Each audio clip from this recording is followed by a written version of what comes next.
And I have the pleasure of introducing our speaker. Scotia Hilla is the Executive Director of Act en Masse. Scotia found her way to Act en Masse in late 2020 through climate and electoral organizing, working first as a volunteer and then as a regional organizer for the People's House campaign. After finishing a master's in local and regional climate policy, she was thrilled to rejoin the Act en Masse team as executive director. Scotia's originally from Natick, Mass, and now lives in Cambridge. And I will pass it over to you. Thanks for being here, Scotia. Thanks everyone for having me. Can you hear me okay? Awesome. All right, I'm going to share my screen so you can see my presentation. Can everybody see that? Awesome. Well, I just want to say first, thank you so much for having me today. It's a real pleasure to be here with all of you. As Rick alluded to, I myself am a product of Massachusetts Public Schools. I'm from Natick, graduated from Natick High School, which is an MTA district. So yeah, very appreciative of the work that all of you did during your careers, and yeah, excited to talk to you a little bit about the work that we do at Act on Mass. And hopefully, get to some of the meat of how our state house works and how we want it to work. So to start off, I'll just give a little bit of an introduction about what ActMS is. We are a 501(c)(4) nonprofit organization founded in 2018. Our mission is to strengthen democracy here in Massachusetts by recentering constituent voices in the lawmaking process, making sure that, we're the first line on decisions that impact our lives. And we have a number of different ways that we push for this. We push for reforms that would make our legislature a better place to organize. We work as a watchdog group, so monitoring the State House, tracking target legislation. We do strengthen grassroots advocacy and work with coalition partners like the MTA through workshops and forums. And we also endorse movement candidates. So here's a little bit of what we've been up to, and let's get right into it. So sometimes when I tell people that I'm a democracy advocate in Massachusetts, people don't really know what I'm talking about. I think we have this reputation on the national stage, and even amongst people that live in Massachusetts as being very politically engaged, a national leader on many metrics, including education. We have a reputation for being quite liberal, progressive, and also there's this historical component of sort of being a birthplace of where America's democratic values were started and tested. And a lot of this reputation unfortunately doesn't really stack up to where we stand today in key rankings on transparency. So in nationwide, we're 50th in adherence to public records law. We're actually the only state in the whole country where all three branches of government exempt themselves from public records law. So, every school board in the state has to respond to FOIA requests, but, our state legislature has exempted themselves from that. We're number 50th in competitiveness of local elections. In 2023, we had the least efficient legislature in the whole country. So despite the fact that we're one of only 10 full-time legislatures that's working around the clock to produce legislation, we had the lowest legislative output. And we rank very low in financial transparency. So that's kind of the disclosures that our state leaders have to make as public employees. They're, pretty good at exempting themselves from a lot of those as well. We've also seen kind of a decline in legislative output over the years, but also things like recorded votes. So, you can see that we're getting fewer and fewer recorded votes every year. That means as constituents, and as active members of groups like the MTA, we get fewer insights as to how our legislators really feel every year. Like I mentioned, we're one of only 10 full-time legislatures. So, we have 200 legislators, 791 full-time staff working around the clock to produce legislative outcomes, to update our regulations, and still we manage to have, close to the smallest legislative output in the country. We know what this feels like as advocates. I'm sure many of you folks have experienced it, following campaigns with the MTA. We see common sense, popular legislation, even things that are in the Democratic Party platform for the state, and just simply needed updates to regulation that die session after session without even getting a vote. Just to name a couple, there's legislation on same-day voter registration, preventing wage theft. I'm going to talk about the COLA updates for retirees, but even non-controversial things like plumbing regulation, interior design licensing, a lot of these have experienced kind of, session after session, not getting a vote in our legislature. Let's talk about a case study. So, one example of a piece of legislation that's kind of had this fate is the Thrive Act. Some of you might have advocated for this with your legislator. This is comprehensive legislation to update school assessment criteria. It has been filed every year since at least 2019, possibly before then, and has a ton of co-sponsors in the House and Senate, more than half in the Senate and a huge margin in the House. Yet it never got a vote in the House or Senate. It was never passed, and MTA took this to the ballot as question 2 in 2024. So it was amazing to get that win at the ballot, but this was the result of legislation that didn't move through our legislature. Another case study that's on a lot of hearts and minds right now is immigration law. This is a legal gray area in our state that's been highlighted even as far back as 2013, but there was a crucial 2017 Supreme Judicial Court decision that recommended that the legislature clarify our immigration law. Obviously, this is an issue that progressives care a lot about, but it's also something with huge consequences for folks like the Supreme Judicial Court, our police, court workers, and despite a lot of effort and advocacy trying to push our legislature to clarify its immigration laws, it's never had a vote. So it's left us with kind of a patchwork of local policies and protocols that can create confusion for many of the folks that I named.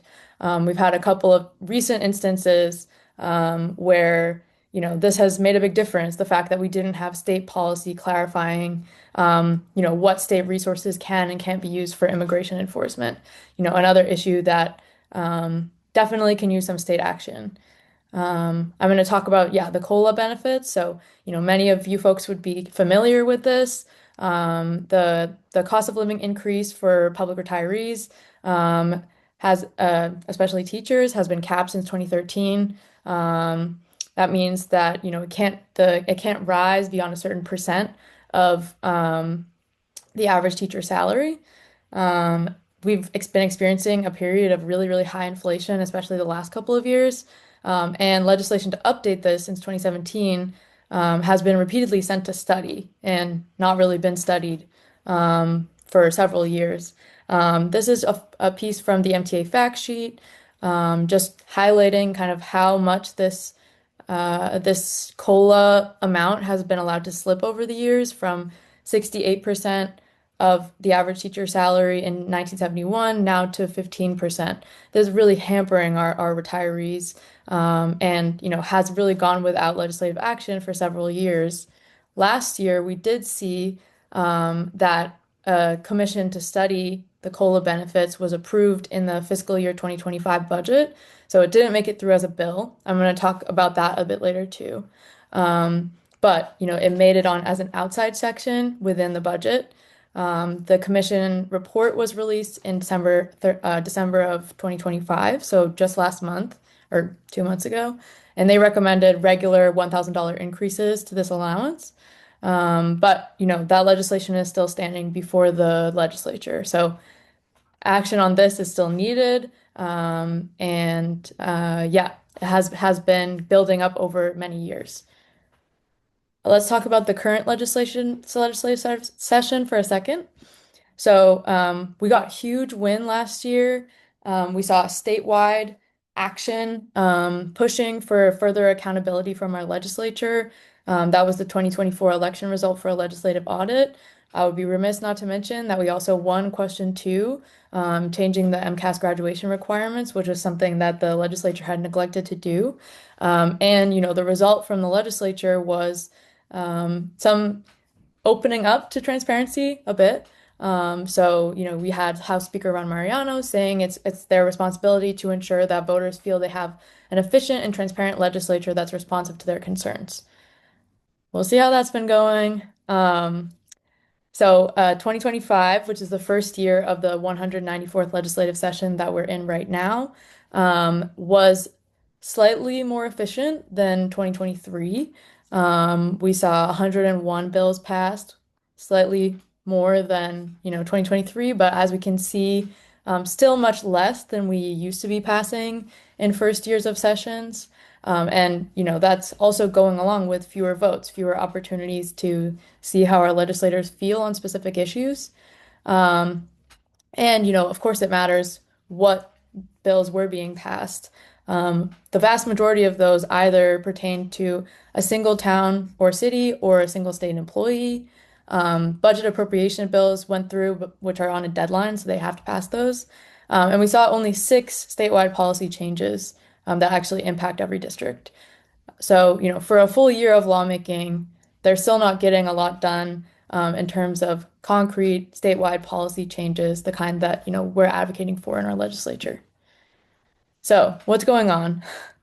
I'm sure that, some of the impacts of what I've just described, you've felt yourselves. Maybe attended hearings for something, offered public testimony, and still not seen much progress on those, year after year. So we're going to walk through a little bit kind of what's all going on behind this. Starting with, what the civics review kind of traditional legislative process is supposed to look like. So it has kind of this natural movement. You have a bill filed that pertains to a specific change in the language of Massachusetts general laws. Our legislators get the chance to co-sponsor or sign onto a bill. Every bill gets a public hearing, so the public gets our chance to offer our thoughts on legislation that's up in the legislature. They get reported by their joint committee and then, move to House and Senate Ways and Means, where they get the chance to get voted out by both chambers, move through the process to get signed by the governor. This is kind of an ideal state democracy, how it's supposed to work. There's this interplay between voter and legislator, where we get to select our legislator based on, the promises they make. And at the end of the day, policies get passed, policies get moved through this process. We have a theory about kind of what's going wrong here, focusing in on 2 key pieces of this, kind of what's broken in the relationship between voter and legislator. So, number 1, and kind of the title of this presentation, a lot of Massachusetts lawmaking work happens behind closed doors. We have pretty low standards for transparency. So constituents get blocked out of a lot of the public part of that process. Who is allowed access? Lobbyists, corporate interests, people that can pay to play. And we have tremendous power, concentration of power in leadership of House and Senate, which means that often our rank and file reps, the ones that represent us, are also kind of sidelined from the process of actual decision making. So when we talk about what's wrong in the legislature, we center in on these 2 key issues, the lack of transparency and the concentration of power and leadership. And I'm going to kind of walk through some key steps in the legislative process and how each of these 2 pieces sticks up in those steps. So to center us around the 4 steps that we're looking at, in an ideal state democracy, we get the chance to select a representative from a slate of our peers based on the things that they say they're going to support. Then they get the chance to file and co-sponsor bills related to those promises. They vote on legislation in committee and on the floor of the chamber. And then every 2 years, citizens get to make an informed choice of representative based on the record of those votes. So starting off with section 1, getting to vote on our representative. Well, I kind of alluded to this at the beginning, but most of the time we're not having a very competitive slate for our representative. We have the least competitive state house races in the entire country. Most folks never get a primary challenger, and very few actually see a challenger in the general election.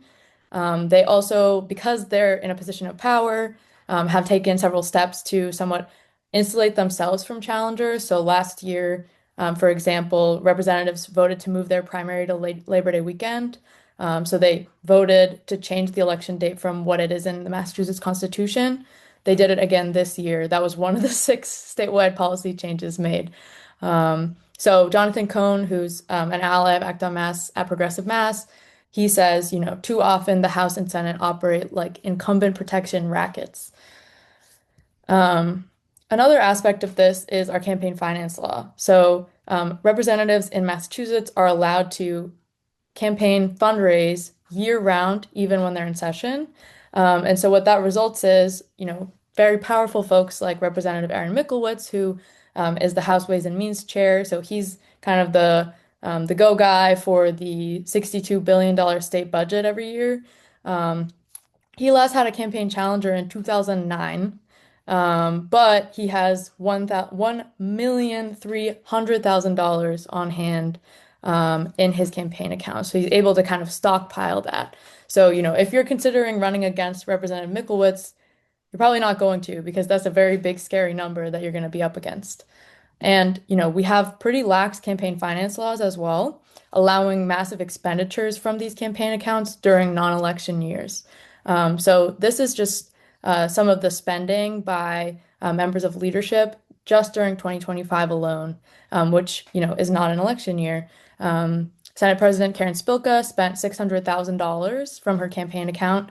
Mr. Mickelwitz spent $430,000, and House Speaker Mariano spent $275,000 from his campaign account. And they're able to spend these on purchases like food and alcohol, pretty nice cigar lounges, these like kind of fancy dinners with members of different lobbying groups. So it kind of allows money behind this the spread of power in Beacon Hill. And it also means that challengers, really can exert the same spending power during a non-election year. It also is just kind of an example of how far these folks are from their constituents. I mean, these are the people that are deciding whether or not retirees should live on $35,000 a year of a pension, but they're spending $600,000 a year. Karen Spilka makes her car lease payment and maintenance out of her campaign account. So it's just, a little bit showing how distant they are from their constituents. Back to step 2. Representatives get the chance to file and co-sponsor bills related to those promises, taking us back to this kind of ideal structure, how it's supposed to work. The reality is most policy changes now are made through tacking language onto large budget bills and omnibus bills. So one example is how the COLA Commission got made. That was done, rather than passing an individual bill, that was done by tacking it onto a budget, and that's, becoming more and more common. I'm going to walk us through an example of what this kind of omnibus bill structure looks like. So one example is the Senate Data Privacy Act. This is a really important piece of legislation that's up in our legislature this year. It started as 3 bills, S29, S45, and S33, that were assigned to the Joint Committee on Advanced Information Technology, the Internet, and Cybersecurity.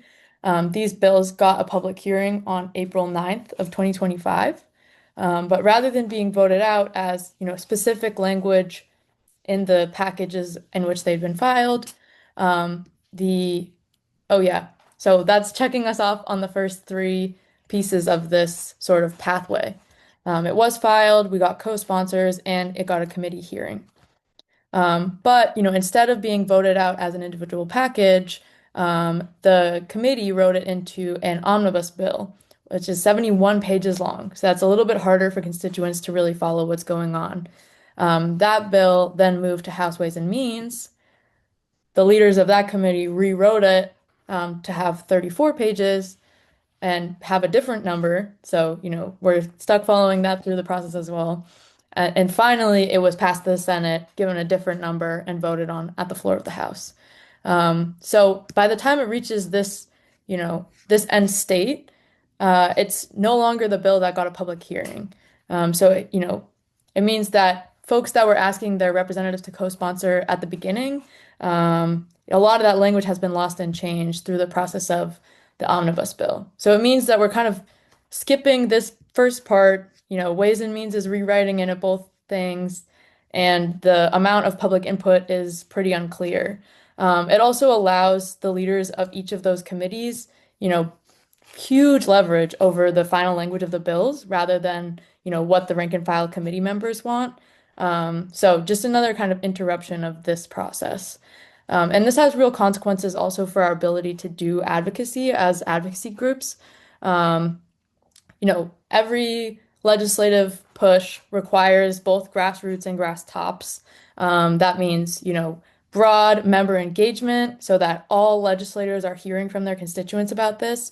That's kind of the grassroots. And then the grass tops is, lobbyists, folks that have the time and resources to make long-term relationships with decision makers and kind of add that extra influence. So, the fact that most of these bills are now being constructed by members of leadership at the top of each committee, kind of shifts that balance towards the grass tops, which means that we're disempowered as constituents and as member organizations. Here's a quote from one of our newsletters. Rather than advocating for individual bills through the committee hearing process or by building numbers, advocacy groups must now focus their efforts on currying favor with the few members of leadership responsible for putting these omnibus bills together in hopes that their bill's language might be included. Okay, step 3. Hope you're bearing with me. I know I'm throwing a lot at you, and we will stop for questions in a little bit. Getting to vote on legislation in committee and on the floor of their chamber. Well, I have great news. This was something we recently saw some progress on. It was really, really exciting. Massachusetts was one of the only states in the country up until last year where committee votes, votes that our representatives took in committee, were private. We were one of the only states where that was the case. And that's been a primary focus of Act on Mass's work since we were founded in 2018. We've run several legislative campaigns pushing for public committee votes. We did 37 non-binding ballot questions, pushing for public committee votes. So, this was a huge win. We're getting our public committee votes now, which means that, we get more insight and more opportunities to see where our representatives actually stand on issues. It's also shifted some of our work as Act on Mass to the more watchdog focus of rules compliance. So making sure that, those votes are being posted, that they're relevant, etc. But even though this is a win, there's still a couple things awry with this section of the process. So let's talk about some of those. The fact is, a lot of these don't pass. These pieces of legislation don't pass because they're never brought to a vote if they don't have the support of the Speaker and Senate President.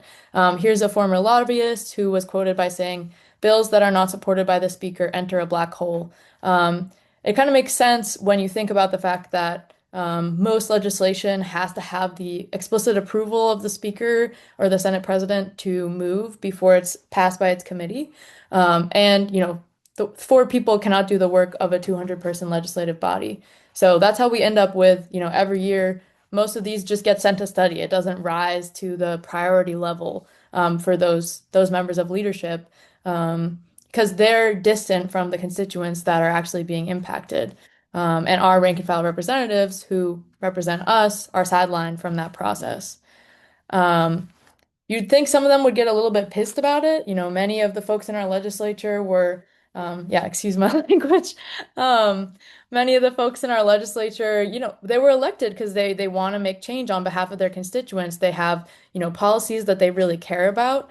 Leadership has a lot of tools at their disposal to make sure people stay in line. This is one of them. Leadership has tremendous control over member livelihoods with the system of loyalty pay, where now 75% of House and Senate receive at least a portion of their salary from these leadership stipends that are distributed by leadership. They're unilaterally given out by the Speaker and Senate President. Many of them are for committees that never meet. Here's one member who earns $61,000 a year to lead 2 committees that have never met or considered a bill. And now 75% of House and Senate receive these. This is what this looks like as an incoming rank and file member. So rank and file members start at a starting salary of $82,000 a year. Pretty solid, but if you're raising a family in the Boston area, that's going to be pretty tight. And the only way to increase your pay as a legislator is to get closer to leadership and get one of these stipends. So there are now 9 levels of pay in the House and Senate that are associated with these leadership positions where you get to move your way up through the hierarchy. And, they're explicitly used as kind of carrot and stick. So it's an incentive, to kind of toe the line with leadership so that you can move up in the hierarchy. But, they also threaten to take them away and have taken them away when members vote out of line. So, here's some testimony from a former rep. This is another former rep, Denise Provost, who said they used to poll members when bills were coming up. Before a vote, they would call them and ask about concerns if they had, if they knew how they were going to vote. And once the number of stipended members rose high enough, which is now the majority of both House and Senate, there was no need to poll anyone, and the polling calls stopped. They basically know how the vote's going to go, before it happens. And this has been extremely effective at keeping people in line. During the last legislative session, 9 out of 10 Democratic representatives voted with the House Speaker 100% of the time on every single vote taken in a 2-year session. So I say, that means if you're represented by a Democrat in Massachusetts, and most of us are, your real representative lives in Quincy, and his name is Ron Mariano. So we're seeing this kind of total consolidation of power in leadership on votes. So the result of that is that co-sponsorship by your legislator is not really meaningful. It doesn't really indicate whether a bill is going to pass or not. Filing bills is often not meaningful because if it isn't a priority of leadership, it's not going to make it into one of those omnibus bills. And progress on a piece of legislation is really hard to do in a single session because, something has to rise to the attention of leadership in order to make it through. So what this leaves us as voters is really kind of, not knowing how our legislators really feel because they're so, infrequently really asked to put support behind legislation. So last piece, after every 2 years, our informed choice of representative at the end of the day.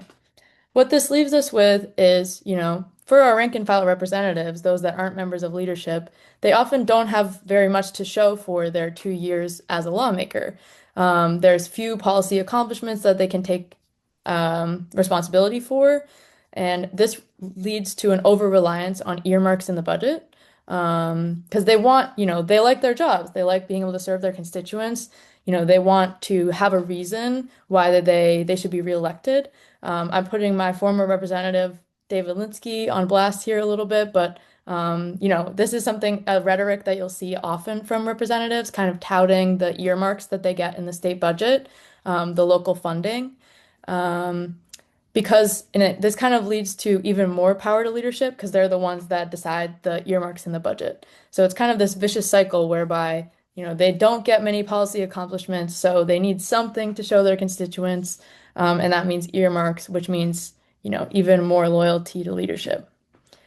Lastly, I'll say, an important thing in this whole equation too is that slow legislative progress forces grassroots groups to spend campaign resources on ballot questions. One way that we could maybe change this system is funding a lot of challenger candidates or, really putting the grassroots out there to make sure that everybody gets a challenger. But, at the end of 2 years, when, we haven't seen much progress on legislative priorities, groups like the MTA have to make hard decisions about taking something to the ballot, and that uses up a lot of resources during an election year. It's an important and amazing thing that we get to do, but it does create this kind of vacuum in elections in districts.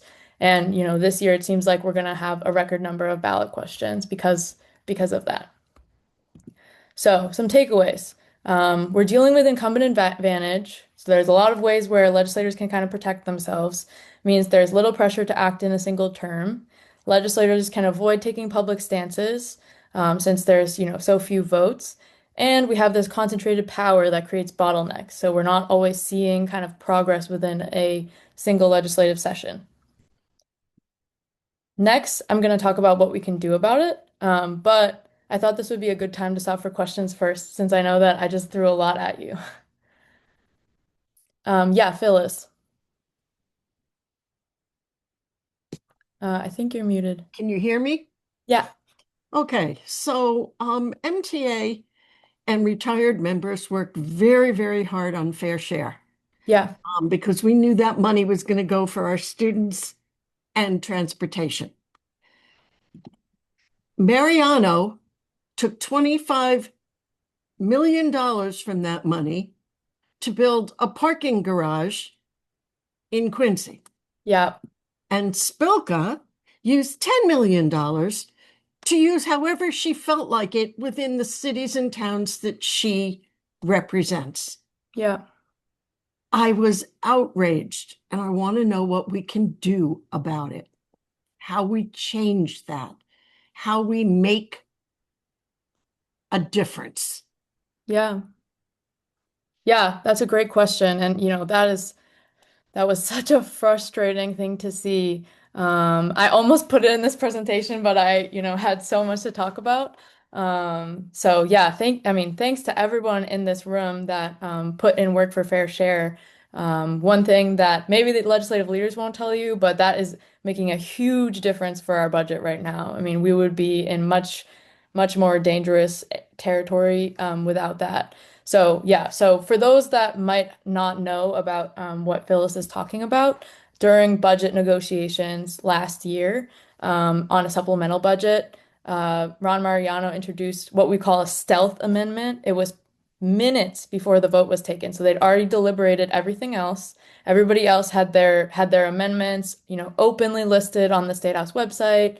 Um, and he added an amendment language that was approved, just minutes before the vote was taken. So most members probably didn't even have time to read the amendment that gave $25 million of fair share money, transportation money to a single parking garage at a private hospital in his district.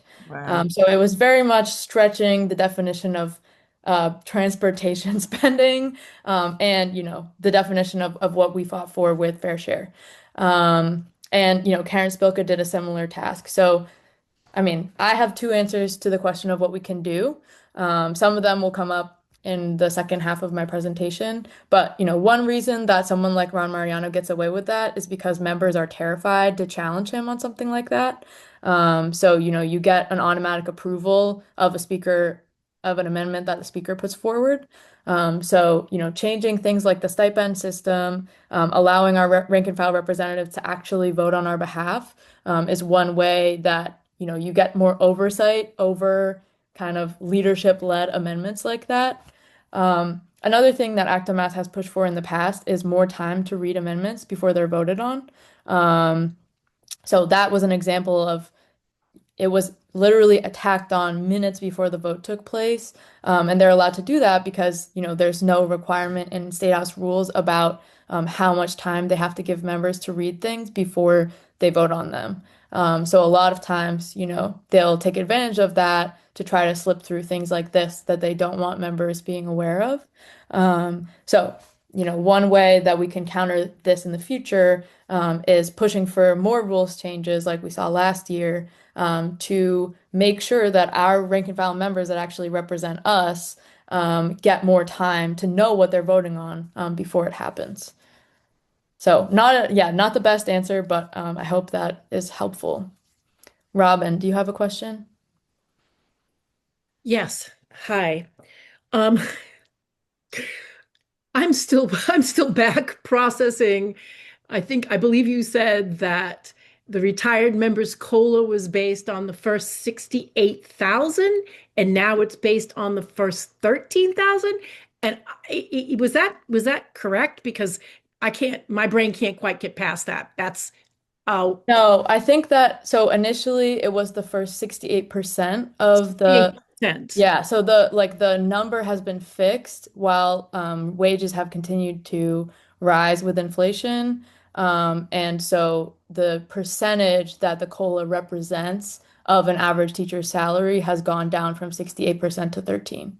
And okay, and 68% would be a whole lot more than 13,000. And yeah, I've spent, as we all have on this platform, many decades advocating for students. At this point in my life, I want to put some energy in changing that. So I want to know what I can do to help that. I'm on the Mass State retirees, and get those emails, and they were crucial in fixing the Social Security thing after decades. But I have some energy, probably because I'm kind of angry about it, but to try to do that. It's egregious, it's unfair. I don't need to give any more adjectives. We understand, but I'm interested in what can be done for that. Thank you. Awesome. Sheila?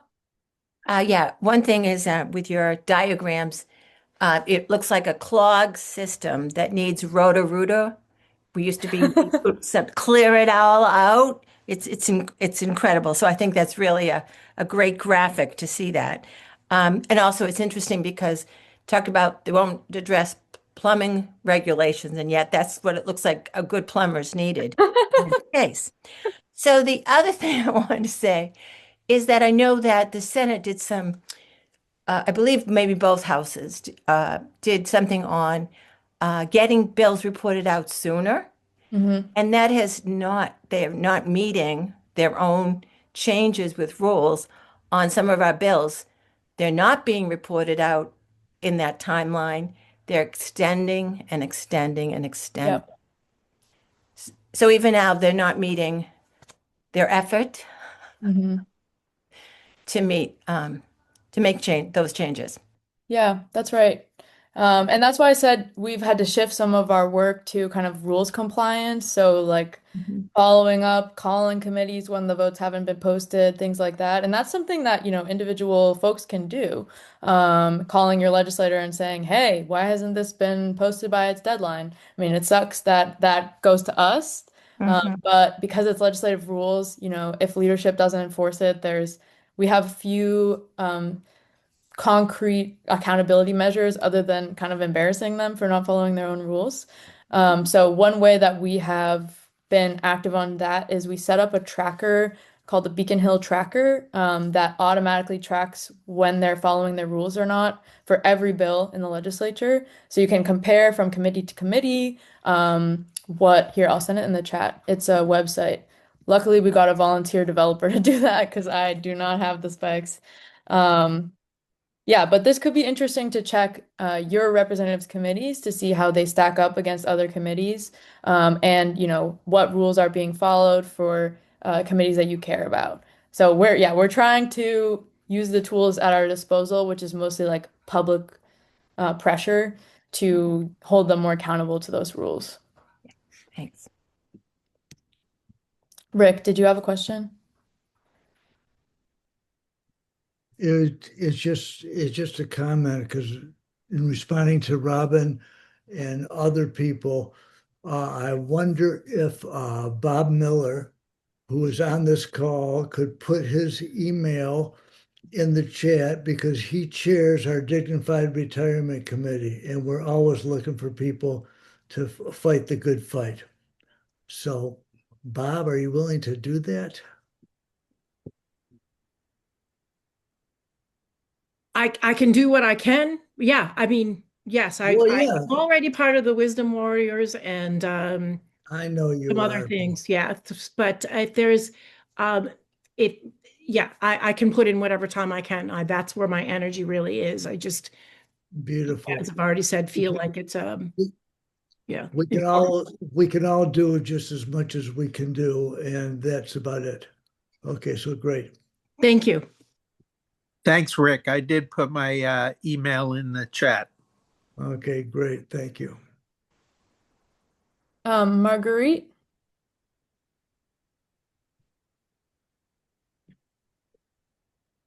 Hi, I just had a question. Thank you for presenting what you presented. I thought it was a great information. I was elated to see that, but I was also angry at very many slides that you had. But there was one that you had in the very beginning. I can't even tell you how frustrated I am right now. I'm so angry. You had a slide that talked about how many how many representatives do we have, and also how many staff members. Is that correct? Yeah, Can you show that slide again, or if possible? Because yeah, it looks like you said 700 and something. yes. Yeah, we have one of the largest staff in the country, 791.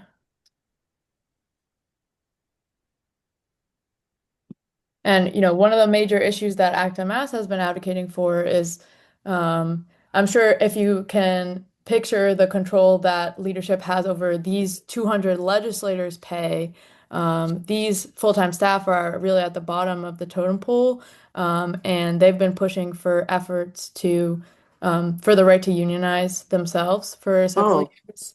And they're, overworked, underpaid. so And you're saying, I'm sorry, are they not getting minimum wage?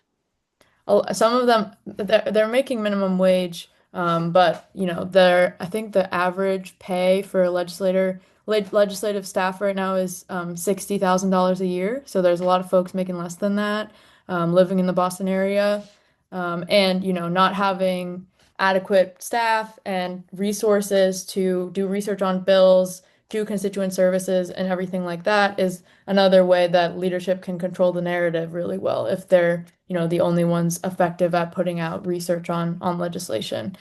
So we also advocate for the rights of these staff within the legislature so that we have better services as constituents and our rank and file members have better research on what they're voting on. So I was under understanding that some of the staff did not live or work in the Boston area, that they also lived where where the legislators lived as well. So are they not counted in this count? So most staff that would be considered state employees are work in the building on Beacon Hill. Some members of leadership can afford to have staff in their districts, but those are typically paid through the campaign accounts, as I understand it. Oh, so that person who's making $500,000 could pay their staff more money. Yeah, that's right. I think if we've got a couple more quick questions, we can do them, and then I'm gonna get into the what we can do, and there will be time for more questions at the end, if that makes sense. Richard, did you want to ask a question? Richard Shea? Yes. I really wanted to make a suggestion. We could use more people on our legislative political action teams as Senate district coordinators. So find out who's closest to you, what their we have regions now. We used to have Senate districts, but now we have Western, Central, and northeastern, southeastern regions.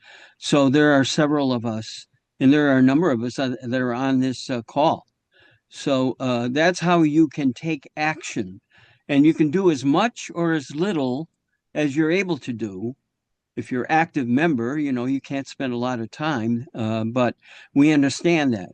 But being part of this effort to get our priority legislation passed takes a lot of people. Just, emailing, calling your state rep and senator, it's immensely important. And we need more people on our LPAT teams. Thank you. Awesome. Thank you so much. Yeah, I can take these two questions and then I'll switch to back to what we can do about it, and we'll have more time for questions at the end. Go ahead, Phyllis. Thanks. I'm a little frustrated. We have been fighting this good fight for years and years. Yeah. And what feels like more years. And it doesn't change. It stays the same. So I'm really looking forward to the next part to see if there's anything we can do that will actually make a difference. Awesome. Yeah, I'll mildly disagree with you. I think we have seen some really exciting changes in recent years, and more to come up. So, yeah, look forward to talking about those. Amy, go ahead. Sure, I have a couple of questions from the chat. some were answered in the chat, but I'm just gonna mention them right now. You mentioned the 2024 vote for a state audit. Mhm. And so one person asked, what's the status of that? Let me just go through the three of them and Yep. then you can decide how you.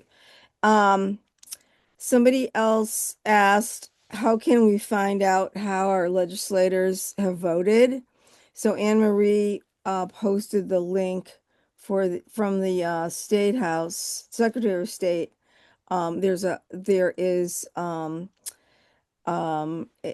She posted the link to Where Do I Vote?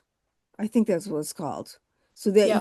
you can go to that web page and find out where your legislators, how they voted.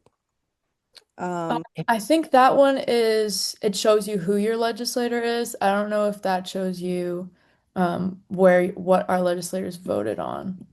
Okay. The Is that question, right? it says, where do I vote? I don't know. I thought that was maybe not. Is there a central place where you can It see? will take you to your legislator's website though, and on your legislator's website, it shows you how they vote. I see. Okay. Yeah. That's helpful. So that was the second one. And my question is, I know that our legislators run for their term is for 2 years. Mhm. So you had the great chart, as other people have mentioned, to show how the process works with a bill introduced in committee and blah, blah, blah. But imposed on that is the 2-year cycle. Mhm. And from my understanding is that bills can only be presented or initiated every other year. Am I right about that? Yes, unless your leadership, because they bend their own rules a lot, but Yeah. pretty Okay. much. So, the other thing is not one thing we didn't answer right now is the status of the state audit. Yeah, okay. Let me just talk about what you just said first, then I'll talk about the audit, and then I can talk about where we can find our votes. Okay. Yeah, so an important piece of this and like our biggest accountability tool as constituents is re-electing or not re-electing our representatives each year. As I mentioned, one thing that we're up against is that we have very non-competitive elections. The average time that any of our legislators has spent in the House is 10 years. So, most folks have been there for more than 10 years. And most of them have not had a challenger. We see that when folks get a challenger, all of a sudden, they're showing up to more events in the district. They're, working harder to get their legislative priorities passed. So even just like having someone run for office can make a big difference in getting that done. But the system that we have now is most of them can count on having their job during the next legislative session. So there's not a huge rush to get things done in this 2-year session. But that gives us a big tool. I'm gonna talk about that as well. About the audit. So yeah, the audit was passed. It is Massachusetts law. 72% approved it. And I mean, when's the last time something won every town and city in Massachusetts? That was pretty awesome. So the legislature continues to claim that it's unconstitutional. But the only body in the state that can rule on constitutionality is the Supreme Judicial Court, and they don't seem in a rush to ask the Supreme Judicial Court about it. And because the auditor is a state officer, she only has access to court through the Attorney General's office. So she has to be represented by the AG or by another lawyer appointed by the AG's office. And right now, the AG is claiming that she needs more information from the auditor in order to move forward with a lawsuit. And the auditor is saying, I gave you all the information you need. So it's kind of stuck in limbo. I think that the Attorney General is in a tough spot because the legislature sets her budget. They gave her a really big budget increase last year because she's been, suing the Trump administration a lot, so she needed more staff. So yeah, she's kind of in a tough spot. But she has not taken on the auditor's lawsuit. And so at this point, the auditor can't go to court without her cooperation. So the auditors pivoted. One of her points is they were trying to get this information from the legislature, the contracting, the like receipts and expenditures. They were trying to get that through an audit. The legislature claims that it's unconstitutional for her to do it, but in most other states, that information would be the matter of public record. We could FOIA request that. We could just ask to see it as individual citizens. And so she is transitioning to pushing for a ballot measure that would subject the legislature to public records law as kind of a pivot. So that's where that's at. Yeah, Act on Mass is supporting the public records law ballot question. I think it's a pretty no-brainer. So, that'll also be on the ballot this year in 2026. Last question about finding where your legislator voted. The source that I always go to is mylegislature.gov, MAlegislature.gov. That's where you can find, bills sponsored by your legislator, things that they've been working on. But the votes can be kind of hard to find. So we have a State House 201 workshop, Act on Mass did, where we focus on finding where your legislator voted. That's on our YouTube if you guys are interested. And, you can also find the votes through the Beacon Hill tracker that I sent in the chat. So I'm happy to share links to that. But without further ado, I think I'm going to get into this section, if that's all good. Great. So what can we do about it? Let me say first what not to take away. Let's not take away that contacting our legislators does nothing. What we're seeing is that our legislators are up against power structures that are getting in their way all the time. And so they need kind of backing from their constituents. It gives them a great cover with leadership to say, oh my gosh, my constituents are ringing my phone off about this. So, giving them that, rebuilding that relationship between constituent and legislator helps us shift some of the power dynamics here. We should also not take away that grassroots organizing isn't effective. We have seen tremendous results from grassroots organizing in the last couple of years, and we should not take away that the system can be changed. It has been changed in recent years. It's changed more than I expected.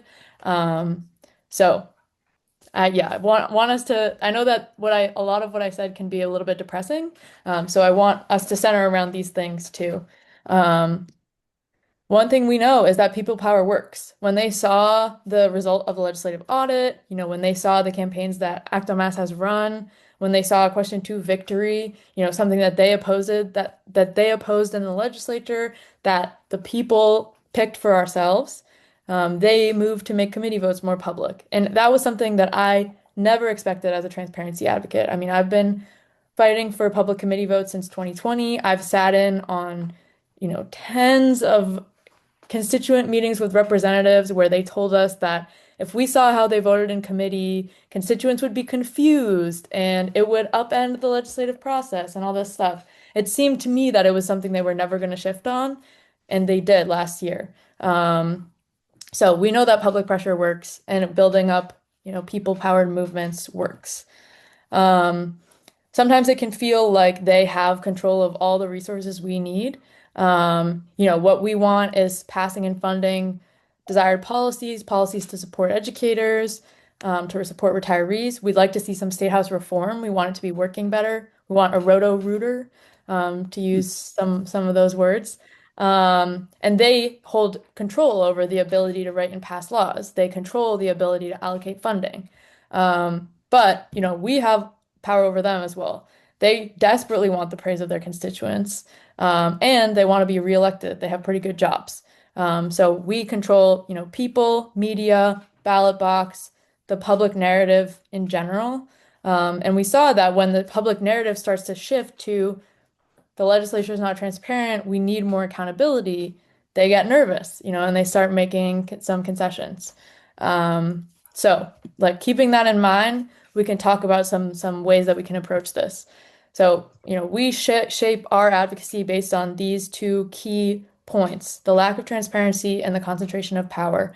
And by targeting both, we're able to shift this in the legislature.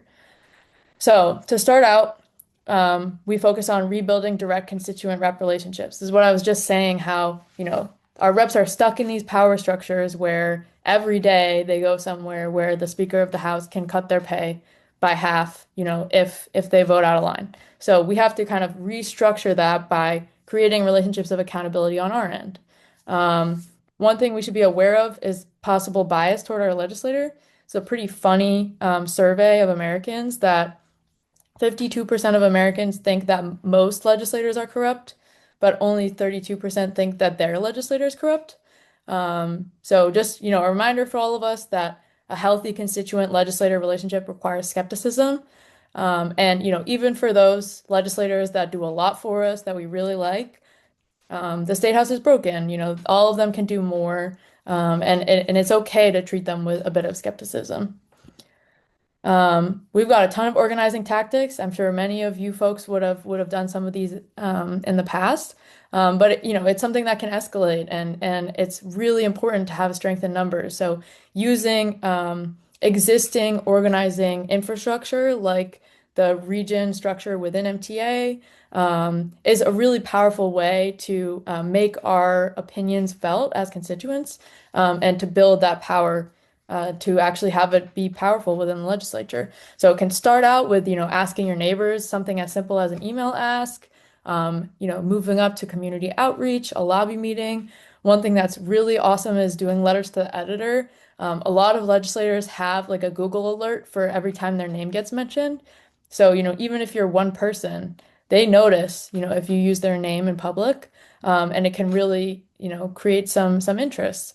Having a public forum, like inviting legislators to present at something like a town hall that folks do with congressional candidates, could be something really powerful. And, always on the table, direct action. So whether that's protest or, striking or banner drops, those are ways to also have our opinions be heard. Treat our legislators like politicians, because they are. We'll talk about a couple of steps that Act on Mass recommends for powerful grassroots lobbying.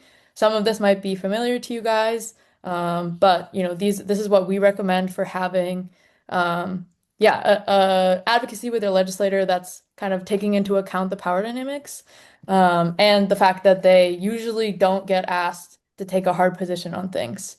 So one step is to always have a hard ask, a yes or no question that they have to respond to. Don't stop at co-sponsorship. As we saw, there's many cases where folks put their name on something and it never comes to a vote. Or people will even put their name on something and then vote against it on the floor, if that's the way leadership wants it to go. So, always escalate your ask, request more action. Ask questions and fact check. There are many ways that legislators can avoid accountability through what we call legisplaining. And lastly, make and communicate a plan to follow up. So, they know that leadership is gonna get back to them if they take a vote that leadership doesn't like. So they should know that you're gonna get back to them if they take a vote that you don't like. Start off, hard ask. Hard asks have multiple different results. One way is that you alert your legislator to an issue and you hold them accountable so they know that's something you care about, and also that you're letting them know about it. But it also empowers your legislator to act, because when they're not hearing from their constituents, it's no risk to them to just follow what leadership's doing. But when you let them know, your constituents are paying attention to something, it also gives them a sense of power of knowing that, there's another group backing them up, if leadership comes down on them for something like that. So yeah, it's important to have context, highlight how your legislator and constituents can benefit from the ask, limit the possibility of no as an answer, and keep asking. Here's an example using the COLA bill. we don't want to say urge your support. We want to ask a yes or no question and, have a strong case, build a strong case, not just, we urge your support, but talking about, what this will do for our legislators, why it's important that retired teachers deserve a fair and dignified retirement. Will you support retired teachers by co-sponsoring blank?